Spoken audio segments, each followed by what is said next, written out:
Tonight's headlines: President Marcos leaves for ASEAN summit. President Marcos okays DOE's plan for advancing offshore wind power. LRT2 resumes 20% student discount. Department of Health logs 1,241 new COVID-19 infections. 3 weather systems to trigger rains. Economic damage due to climate change seen. And Philippine stocks gauge slips anew. Good evening. Today is Wednesday, November 9, 2022. I am Elmer Navarro Manuel, and this is Tribune News on Q. Here are the stories for this evening. President Ferdinand Marcos Jr. left for Cambodia on Wednesday afternoon to participate in the 40th and the 41st ASEAN summits and related summits, as he underscored that his attendance and participation in the summit scheduled from November 10 to 13 will promote and protect the country's interest in ASEAN. The president added that the ASEAN would be an instrument to address regional issues such as the COVID-19 pandemic, the situation in Myanmar, developments in the South China Sea, and Russia's invasion of Ukraine. Meantime, Vice President Sara Duterte will be the country's officer in charge while the president is in Cambodia for the ASEAN summits. Malacanang confirmed the report at the Ninoy Aquino International Airport Terminal 2 on Wednesday afternoon.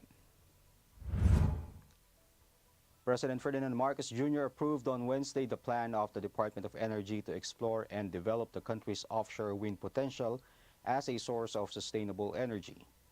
Marcos met with and tasked DOE Secretary Rafael Lotilla and other energy officials to push through with the agency's offshore wind energy production initiatives, and said that the DOE should handle the regulatory functions to streamline coordination and simplify the approval process, as the agency proposed the creation of an offshore wind development and investment council. The council will be composed of various government agencies and will serve as a one-stop shop for OSW developers. The DOE reported to Marcos that there are 42 approved offshore wind contracts with an indicated capacity of 31,000 megawatts. Lotilla said there is a strong interest from the private sector, especially from countries considered leaders in offshore wind technology, such as Denmark, Norway, and the United Kingdom. The implementation of a 20% discount for students resumed in the Light Rail Transit Line 2 as the free ride program ended, according to Light Rail Transit Authority Administrator Hernando Cabrera. Cabrera said there was no confusion on the part of the students when LRT2 returned to offering only discounts, which started on November 6, adding that to avail the discount, students only have to present their actual school ID or registration form. From an average fare of around 21 pesos, students will only have to pay around 16 pesos, and Cabrera stressed that the free ride program for students, which started on August 22, benefited around 1.6 million passengers. Asked about the possible extension of free rides, Cabrera said they also need resources to sustain the operation of the train system. Tribune News on Q will be back after these reminders. Mga impormasyong direktang makukuha mula sa sources at diretsahang usapan. Yan ang ating damin sa inyo sa programang Straight Talk. Samahan nyo kami sa makabuluhang talakayan live tuwing Martes alas 10 ng umaga sa official Facebook page ng Daily Tribune at Tribune Now on YouTube.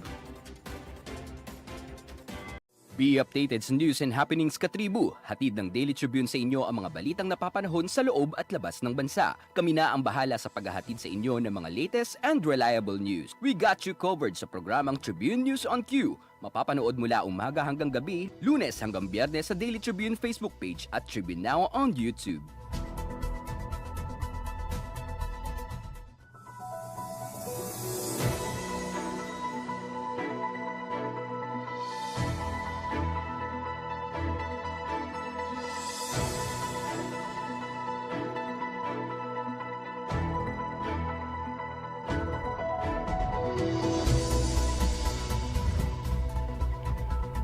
other news, the Department of Health logged on Wednesday 1,241 new COVID-19 infections, while the tally of active cases went down to 15,989.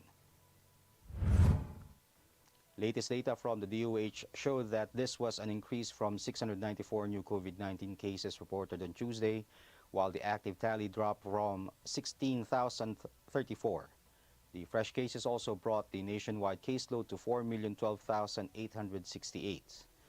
The DOH said the National Capital Region registered the highest cases in the recent 2 weeks with 3,005, followed by Calabarzon with 1,856, Western Visayas with 1,370, Central Luzon with 991, and Davao Region with 902. The Health Department said a total of 1,264 new patients recovered, bringing the total recovery tally to 3,932,557.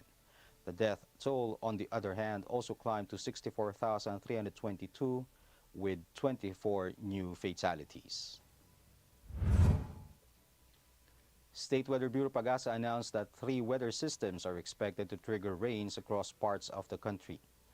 The Weather Bureau said the shear line may bring cloudy skies with scattered rain showers and thunderstorms over the provinces of Batanes and Cagayan. Cloudy skies with scattered rain showers and thunderstorms may prevail over eastern Visayas, Caraga, and the Davao region due to the intertropical convergence zone, while Metro Manila and the rest of the country may experience partly cloudy to cloudy skies with isolated rain showers or thunderstorms brought about by the localized thunderstorms. Forecast winds over northern Luzon will be moderate to strong with moderate to rough coastal waters. The rest of the country is expected to have light to moderate winds to be accompanied by slight to moderate waters. In business, climate change can take a heavy toll on the country's economic progress in the next decades if left unaddressed, according to the World Bank Group's Country Climate and Development Report for the Philippines released on Wednesday. The World Bank said that using historical typhoon information to calibrate a catastrophe risk model to estimate the destructive potential of future events on the economy, the average estimated loss of gross domestic product by 2030 is at least 3.2%, rising to at least 5.7% by 2040. The multilateral lender said that rising temperatures and changing rainfall patterns will likely have negative impacts on human health and labor productivity and reduce many crops' yields. Most importantly, the multilateral lender said the frequency and severity of typhoons are likely to increase with higher damage costs. The World Bank said climate change will affect all sectors, particularly capital-intensive sectors such as energy and manufacturing. And the local bourse's main index shed anew on Wednesday as investors awaited the results of the ongoing midterm elections in the United States, but the peso gained against the US dollar and even rose to 57 level. The Philippine Stock Exchange Index declined by 0.75% or 47.42 points to 6,241.68 at the closing bell. The broader all shares followed with a drop of 0.45% or 15.01 points to 3,292.74.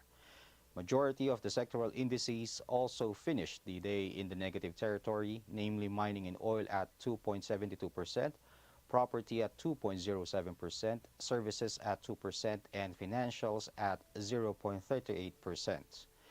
Volume reached 427.71 million shares, amounting to 5.57 billion pesos.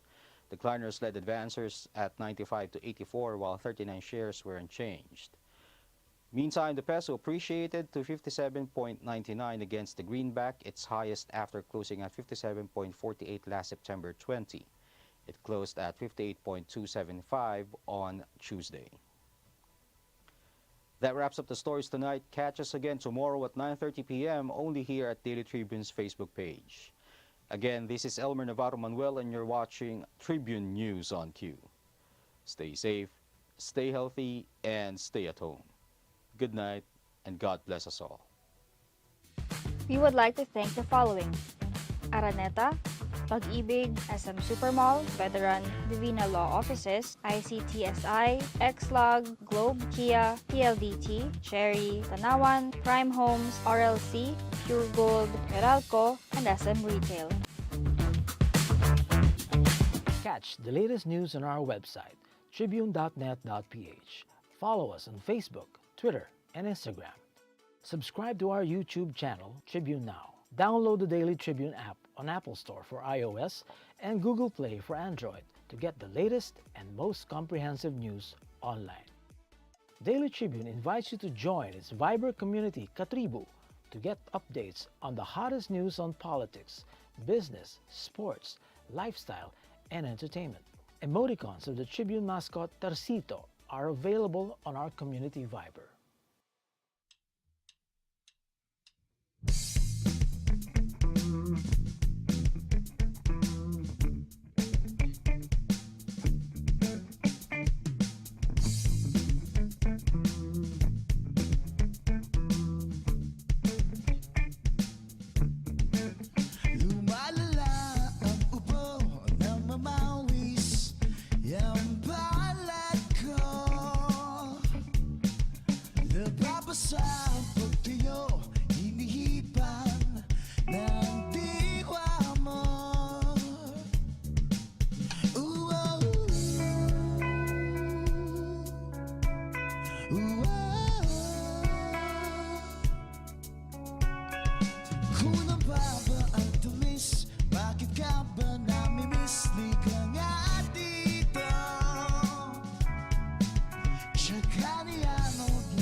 Sa eksena to,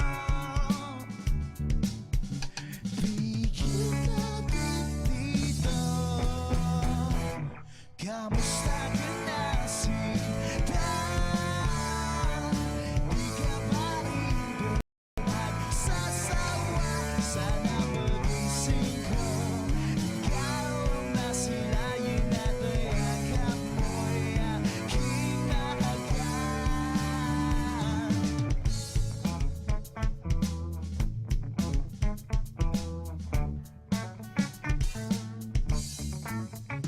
Libre bang makita ka? Malamang sa malamang ay hindi ganon. O dapat bang may gusto ka? Oo na gusto kita, ipakita mo. Di kita dito. Kamusta ka na, Sinta? Di ka ba rin nagsasawa? Sana magising ko. Ikaw ang masilayin at mayakap mo'y aking maagad.